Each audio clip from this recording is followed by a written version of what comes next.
Ya, pemirsa, untuk membahas lebih jauh lagi terkait dengan pembunuhan berantai berkedok supranatural di Bekasi dan juga Jawa Barat, kita sudah terhubung dengan Kabid Humas Polda Metro Jaya, Kombes Pol Truno Yudo Wisnu Andiko.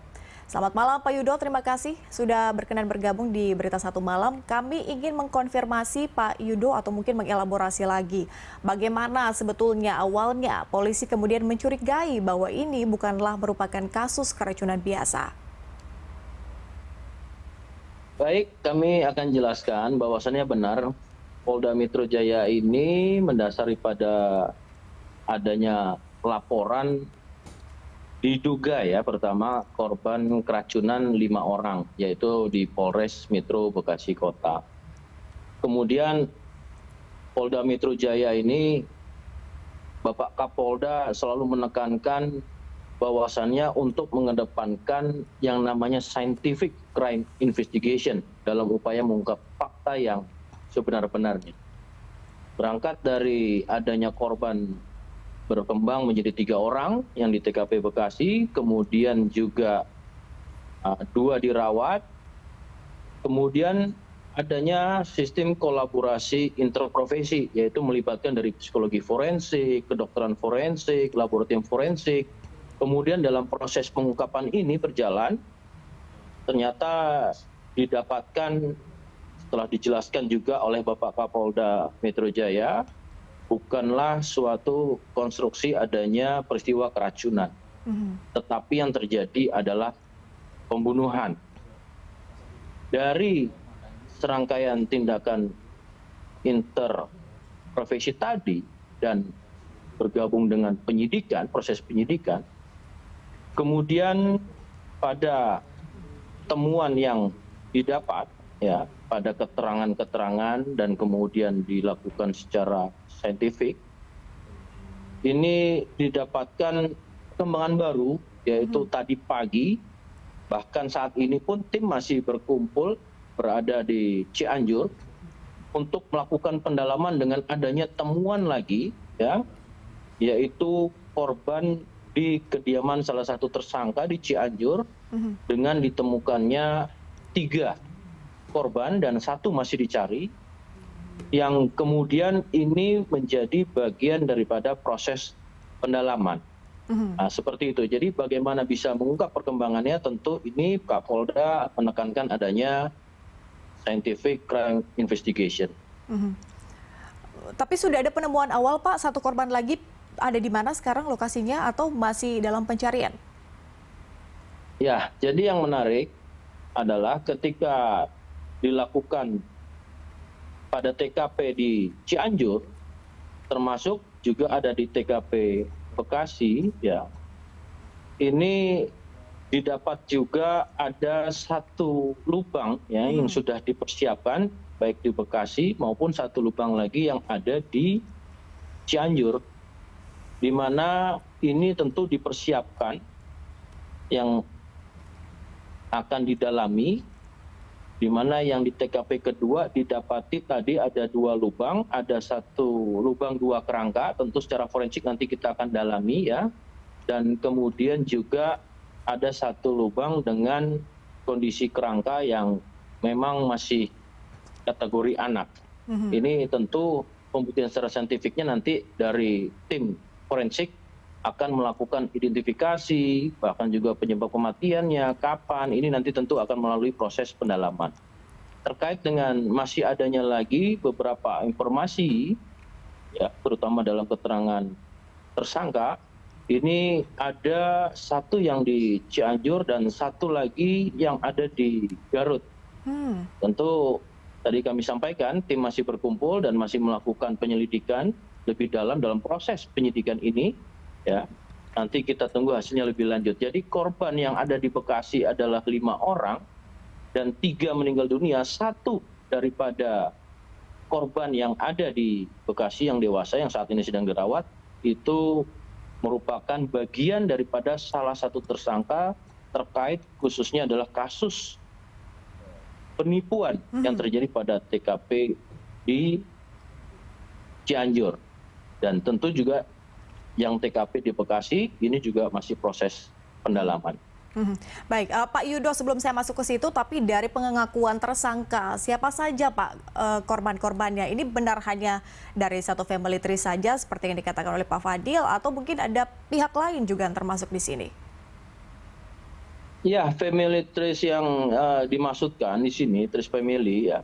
Ini kita bisa lihat dari tersangka salah satunya atas nama Wawon, ini merupakan suami ya dari Maimunah yang merupakan salah satu korban di Bekasi. Mhm. Terus kemudian juga salah satu korban yang memang merupakan anak masih di bawah umur ya, saat ini sedang dirawat dan diserahkan untuk dilakukan perawatan oleh KPAD juga ya, atas pengawasan KPAD. Ini juga merupakan anak daripada almarhum Maimunah. Maimunah ini dulu adalah merupakan anak tiri daripada Wawon, yang sebelumnya berarti ibunya Maimunah ini merupakan istri dari Wawon sendiri. Sedangkan hubungan D, dalam hal ini DD, ya, ini masih merupakan ipar dari almarhum Maimunah. Maimunah ini nanti kaitannya tentu masih ipar dengan salah satu tersangka yang merupakan adiknya yang dinikahi oleh tersangka DD. Namun ini nanti akan kami dalami, ya, lebih lanjut. Penyidik juga akan melihat sebagaimana trace family yang dimaksudkan dalam para pelaku ini. Pak Yudo, kemudian terkait dengan penipuan tadi seperti yang Anda sebutkan, bagaimana sebetulnya upaya pelaku meyakinkan korbannya bahwa pelaku ini bisa menggandakan kekayaan hingga para korban bisa percaya? Nah, ini yang menarik, bahwasannya berdasarkan pengakuan daripada tersangka, ya, pelaku ini, perjalanan perjuangan pembunuhan bahasanya adalah di mana motifnya ini memberikan suatu janji-janji ya, penipuan berupa janji-janji yang kemudian dikemas dengan kemampuan supranatural untuk membuat sukses ataupun lebih kaya kepada seseorang. Sehingga mendasari ini kami juga menyampaikan, tapi ini juga terus secara dinamikanya akan dilakukan pendalaman, termasuk dalam perjalanan perjuangan pembunuhan menurut pelaku ini kita bisa melihat adanya penipuan, terus kemudian janji motivasi kesuksesan hidup, sampai kemudian juga berdampak pada hilangnya nyawa bagi korban. Nah, seperti itu dalam hal motif yang memang janji-janji sehingga seseorang mau mengikuti secara apa yang disampaikan oleh pelaku. Baik, artinya dengan kata lain motifnya hanya ingin menguasai harta para korbannya atau ada motif lain, Pak?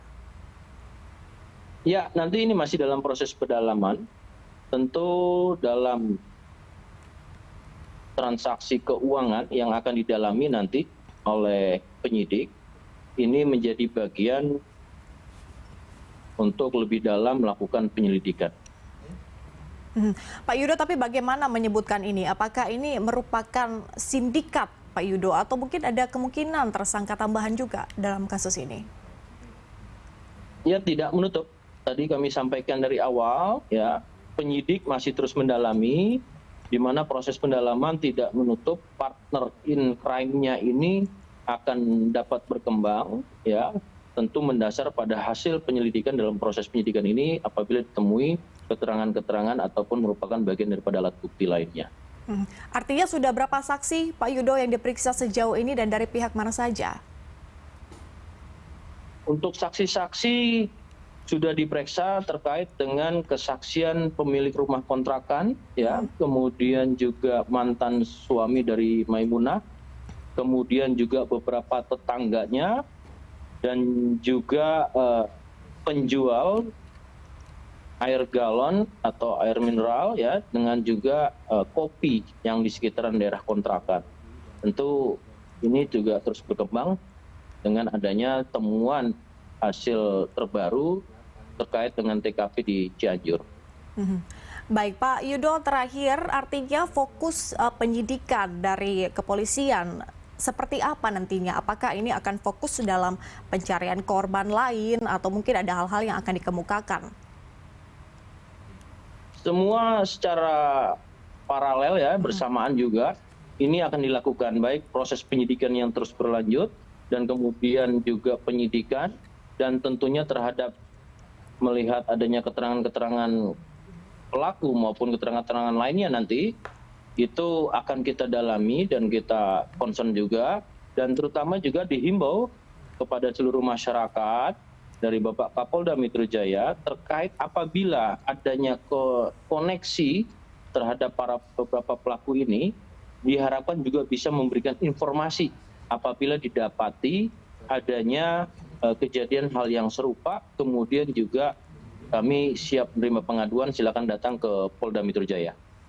Baik, semuanya akan dilakukan secara paralel. Kabid Humas Polda Metro Jaya Kombes Pol Truno Yudo Wisnu Andiko. Terima kasih Pak Yudo sudah bergabung bersama kami dan memperbarui informasi di Berita Satu Malam. Salam sehat.